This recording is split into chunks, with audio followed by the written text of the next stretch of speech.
बहुत समय पहले की बात है। एक गांव में एक किसान रहता था। किसान बूढ़ा था और उसकी पत्नी बहुत सुंदर और जवान थी। किसान की पत्नी को हमेशा यह लगता था कि उसकी शादी बूढ़े आदमी से हो गई है। यह सोच सोच कर वह हमेशा दुखी रहती थी।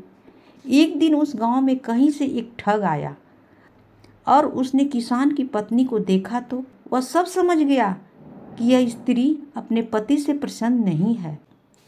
ठग किसान की पत्नी के पास आकर बोला, सुंदरी, तुम बहुत सुंदर हो। मुझे तुमसे प्यार हो गया है और मैं तुम्हारे साथ अपना जीवन बिताना चाहता हूँ। क्या तुम मेरे साथ मेरे घर चलोगी? किसान की पत्नी ठग की बातों में आ गई और अपने पति को छोड़कर उसके साथ जाने के लिए तैयार हो गई। दोनों ने भागने के लिए समय तय कर लिया। ठग ने कहा, तुम्हारा पति तो बूढ़ा हो गया है, वह धन का क्या करेगा?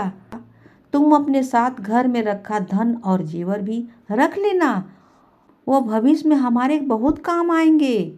स्त्री उस ठग की बातों में पहले ही आ चुकी थी और उसके कहे अनुसार उसने घर में रखा धन और जेवर भी अपने साथ रख लिया। रात्रि में जब उसका पति और पूरा गांव सो रहा था, तब ठग के साथ घर से बाहर भाग गई। सुबह होते होते जब वे गांव से बहुत दूर निकल गए, रास्ते में उन्हें एक बड़ी सी नदी मिली। ठग ने सोचा, मैं किसी तरह इसका धन लेकर इसे यहीं छोड़ देता हूँ। यह स्त्री वैसे भी अधेड़ उम्र की हो चुकी है। मेरे पास धन रहेगा तो कई जवान सुंदर स्त्रियां मिल जाएंगी। इसके लिए मुझे चिंता करने की कोई ज़रूरत नहीं। नदी को देखकर ठग बोला, प्रिय, इतना सारा धन लेकर हम नदी को पार कैसे कर सकते हैं?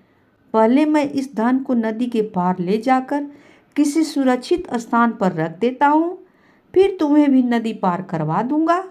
किसान की पत्नी पहले ही ठग की बातों में आ गई थी। इस बार भी उसने बिना सोचे समझे ठग को धन की गठरी थमा दी और वहीं बैठकर उसके आने का इंतजार करने लगी। बहुत अधिक समय बीत गया, परंतु ठग नहीं लौटा। अब किसान की पत्नी को सारा माजरा समझ में आ गया और अपना सब कुछ लुट जाने के दुख से नदी किनारे बैठकर रोने लगी। उसी समय एक गिद्दड़ मुंह में मांस का टुकड़ा लेकर स्त्री के सामने गुजरी। गिद्दड़ को नदी में एक बड़ी सी मछली दिखाई दी। गिद्दड़ ने मछली पकड़ने के लिए उस पर झपटा मारा। मछली उछलकर दूर चली गई और गिद्दड़ के मुंह में रखा मांस का टुकड़ा नदी में गिर गया और तेज धार में बह गया। यह देखकर किसान की पत्नी गिद्दड़ से बोली, अरे तू तो अपनी मूर्खता के कारण मांस के टुकड़े और मछली दोनों हाथ से धो बैठी। किसान की पत्नी की बात सुनकर गिद्दड़ ने जवाब दिया, अरे मूर्ख, तू तो मुझसे भी ज्यादा बेवकूफ हो, जो अपनी प्रेमी के लिए अपने पति को छोड़कर आ गई और वो तेरी धन दौलत लेकर तुझे छोड़कर चला गया। तू तो घर की रही न घाट की रही। अब माजरा समझ में आया तुझे? दूसरे को क्या कहोगी, तुम खुद देखो।